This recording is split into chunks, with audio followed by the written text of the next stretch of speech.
주목 2기업인데 오늘 뭐 다들 예상을 하셨을 것 같아요. 테슬라입니다.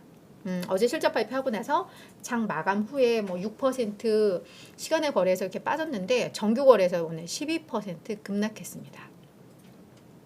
그나마 지금 장세가 약간 개별 장세로 그래 테슬라 문제는 테슬라 문제고 이렇게 그냥 넘어가서 다행이지. 네, 요거 시장에 충격 줄 뻔했어요. 그래도 지금 시장이 오른 거 보면 확실히 개별 종목 장세다라는 생각은 좀 듭니다. 자, 테슬라 12% 급락했는데요.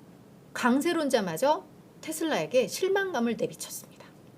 대체 왜 이렇게 호평을 받은 걸까? 그리고 그 실적과 전망치를 보면서 애널들은 어떻게 평가를 했을까? 네, 살펴보도록 하겠습니다. 네, 한눈에 딱 들어오죠? 다 목표가 하향 조정을 했습니다. 이게 지금 실적 공개 후에 나온 보고서들입니다. UBS 원래 여기는 중립 의견을 제시했던 곳인데요. 목표 주가는 뭐 조금 낮추긴 했습니다. 낮췄고요. 뭐 베어드는 그래도 유지를 하면서 그냥 뭐 코멘트를 많이 좀 했어요. 이제 내용들은 좀 보겠고요. 제가 앞서 이제 강세론자마저 혹평을 했다라고 했는데 그게 바로 이 웨드부시입니다. 웨드부시의 댄 아이브스는 테슬라에 대해서 무한한 신뢰를 갖고 있어요. 그러면서도 매우 객관적으로 보려고 노력을 하는 그 애널입니다. 제가 1년 반 동안 이걸 보면서 댄 아이브스 이 애널은 되게 이 사람은 되게 좀 이 사람 얘기는 귀 기울이게 되더라고요. 근데 이분이 목표 주가를 낮추면서 거의 10% 하향 조정을 하면서 머스크에게 쓴소리를 좀 했습니다. 이따가 좀 볼게요. 미지오, RBC, 트루이스트, 바클레이즈, 골드만삭스, KGI 다 낮췄고요. 특히 KGI는 대부분 보면은 이 투자 의견은 그래도 유지를 했어요. 그동안 매수였던 사람은 매수고 뭐 중립이었던 사람은 중립인데 이 KGI 증권에서는 시장 수익률 상해 이거 매수를 그냥 중립으로 낮추면서 목표 주가도 310달러에서 거의 210달러로 낮췄으니까 꽤 낮춘 거죠. 이게 그러면 한 30%는 낮춘 것 같아요. 그죠? 그리고 레드번 애틀랜틱에서는 어제 새롭게 보고서를 내면서 그냥 매도로 보고서를 처음부터 매도로 보고서를 냈습니다. 목표 주가 170달러로 현재 주가에서 더 빠져야 된다. 뭐 이런 내용인데 지금부터 구체적으로 좀 볼게요. 먼저 4분기 실적 브리핑 많은 분들 관심 있는 분들은 보셨겠지만 못 보신 분들을 위해서 간략하게 정리를 할게요. 매출액 전년 대비 3% 증가하면서 시장 예상 밑돌았습니다. 3년여 만에 최저 성장 속도, 매우 실망스러운 성장 속도를 기록을 했고요. 조정 EPS도 예상을 조금 밑돌았습니다. 총 마진도 전년 동기는 물론 전분기보다도 낮았고요. 그죠? 시장의 예상보다도 낮았습니다. 더 큰 문제는 이 부분이에요. 뭐라고 했냐면 올해 차세대 전기차에 집중하기 위해서 대중화 모델입니다. 가격을 낮춘 집중하기 위해서 작년과 비교해서 올해 성장 둔화가 나올 거다. 생산량 증가가 눈에 띄게 둔화될 것이다 라고 했습니다. 테슬라는 지금까지 숫자로 이야기했던 기업이에요. 그래서 작년에 우리는 차량 판매, 차량 인도량 목표치 180만 대를 목표로 세우고 갑니다. 뭐 30%씩 우리는 성장할 겁니다. 이렇게 숫자로 이야기를 했던 기업이잖아요. 근데 그냥 눈에 띄게 생산량 증가가 둔화될 거야. 너무 모호하죠. 숫자가 없어요. 그러다 보니까 이제 실망감들이 나온 겁니다. 지난해 차량 판매 180만 대 목표였고 결론적으로는 이거를 달성을 했죠. 근데 이게 전년 대비해서 한 40% 정도 성장을 한 건데 월가에서는 올해 차량 판매를 약 210만 대에서 220만 대 정도로 예상을 하고 있습니다.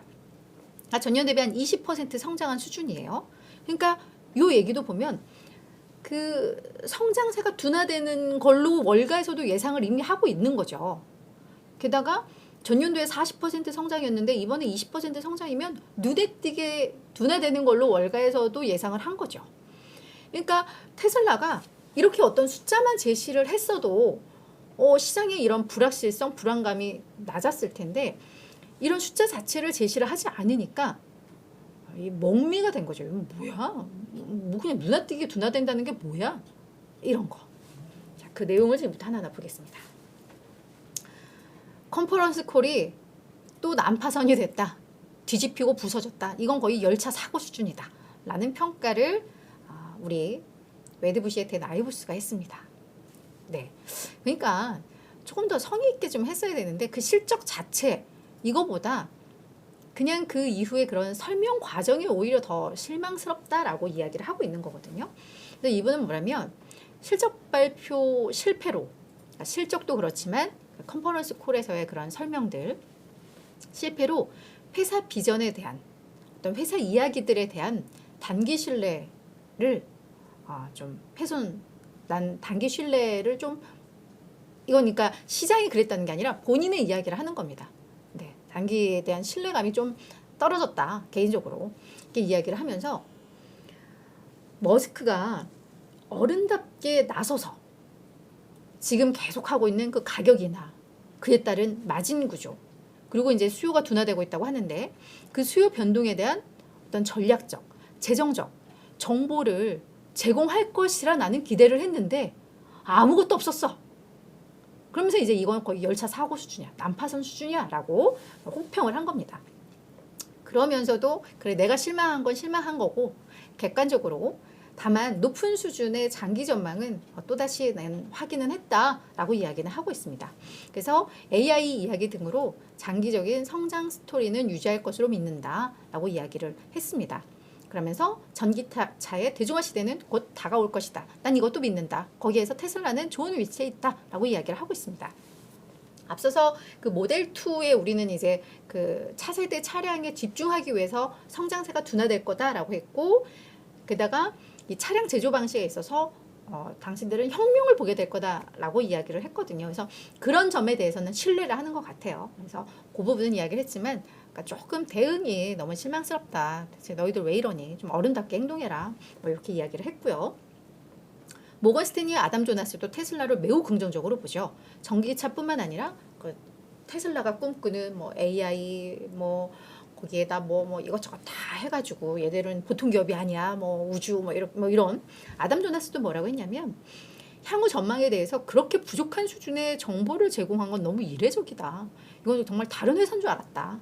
라고 이야기를 하고 있습니다. 그러면서 이런 걸 보면서 테슬라의 통제 범위를 벗어난 좀 광범위한 전기차 시장에 하방 위험이 있다라는 느낌을 내가 좀 그런 인상을 받게 됐다. 그러니까 쟤들도 뭔가를 모르는 것 같다. 전망을 못하는 것 같다. 약간 이런 이런 이야기들을 좀 했습니다. 그래서 일단 이 낙관론자들은 어제 그 컨퍼런스 콜에 대한 실망이 좀 컸던 것 같아요. 다만 장기 비전에 대한 신뢰들은 여전히 좀 있습니다. 골드만삭스의 마크 델라니는 전기차 및 친환경 에너지 시장의 선도적인 이 테슬라의 위치를 고려할 때 장기 성장 모멘텀은 유효하다고 본다. 다만 차량 인도 실적이라던가 EPS, 수익성 측면에서 단기, 중기 성장 둔화는 분명 주가에는 부담이 될 것이다. 그래서 목표가 하향을 했겠죠. CFRA의 가렌 넬슨도 차세대 전기차가 확정됐다는 것은 매우 큰 긍정적인 요인이다. 이거는 좋은 내용이야. 게다가 모델 Y가 강력하게 성장을 한 다음에 이제 성장이 둔화되고 있고 사이버 트랙에 대한 기대감도 낮아지고 있고 이거 고려하면 올해 가이던스 성장 둔화된다라는 거 이건 충격적이지도 않다고 뭐 당연한 거 아니야? 뭐 예상 수준 아니야? 뭐 이렇게 그래서 그냥 미래를 좀 보자라는 이야기들도 있습니다. 다만 미래가 불투명해졌다라는 악평들도 있어요. 바클레이즈의 댄 레버는 불투명한 향후 전망, 그러니까 제시를 하지 않았던 거, 이거는 주가의 하방 위협을 강화시킬 것이다. 웰스파고의 콜린 랑가는 단기 긍정적인 촉매제가 제한적이다. 게다가 가격 인하로 단기적으로 인도량이 성장할 것으로는 보지만 추가적으로 가격을 또 낮출 가능성이 있고 그에 따른 마진 우려는 여전하다. 번스타인의 토니 사쿠나기는 올해 어려운 한 해가 예상된다. 근데 더 큰 문제는 성장과 마진에 대한 지속적인 압박이 지속된다는 점에서 2025년까지도 나아지지 않을 거다. 악평이죠, 악평. 이렇게 이야기를 했습니다. 자, 우리가 의견들 이제 다 정리를 해봤어요. 자, 주가 흐름 작년에 102% 올랐지만 올 들어서 지금 27%나 급락을 하고 있습니다. 좀 실망스럽죠. 실망스러운 그런 상황입니다. 49명의 애널 중에 19명 39%만 매수이고요. 지금 투자 의견 컨센서스도 그냥 보유입니다. 중립. 네, 그리고 현재 다만 평균 목표 주가는 그래도 224달러에 있어요. 다 이게 우리 모건 스탠리 그리고 우리 웨드부시 뭐 요 사람들 덕분에 네, 그나마 네, 테슬라의 평균 목표 주가가 높습니다. 그래서 추가 상승 여력은 한 23% 있는 것으로 이제 좀 집계가 되고 있는 그런 상황입니다. 테슬라 그러니까 애널들의 이 이야기를 들어보면 좀 그림을 그리는데 많이 도움이 돼요. 이들이 적중을 하든 안 하든 이번 테슬라의 실적에서 뭐가 부족했구나, 뭐가 그래도 희망을 찾았구나 이런 게 좀 정리가 되는 것 같아서 이런 굵직굵직한 기업은 실적 보고 나서 또 이렇게 주목이 기업으로 넣거든요. 그래서 여러분들 잘 참고를 하시면서 보시면 전략 세우시는 데 도움이 될 것 같아요. 그래서 단기적으로는 더 내릴 수도 있지만 테슬라를 믿는 분들이라면 저가 매수할 기회 이렇게 이해를 하시면 될 것 같습니다. 뭐니 해도 우리 머스크가 시장의 기대에 조금만 좀 부응하면 될 텐데 원래 천재들은 어디로 튈지 몰라요. 그죠? 우리 같은 일반인들은 천재의 길을 몰라. 그래서 오해를 할 수도 있습니다. 그런 것들은 우리가 또 네, 인정하자고요. 그 사람은 천재고 우리는 그냥 일반인들이고 그래서 네, 불만도 쌓인다라고 네, 정리를 하면 될 것 같습니다. 이웃TV 구독을 하시면 흥미롭고 재미있는 미국 종목 정보를 빠르게 받아보실 수 있습니다. 미국 주식이든 국내 주식이든 변동엔 이유가 있습니다. 자연히 모든 투자에도 이유가 있어야 합니다. 이웃TV가 서학 개미들의 길잡이가 되어 그 이유를 함께 찾아가겠습니다. 매주 화요일부터 금요일 오전 8시 유튜브 라이브로 찾아가는 이웃 누나의 이웃TV 많은 관심 부탁드립니다.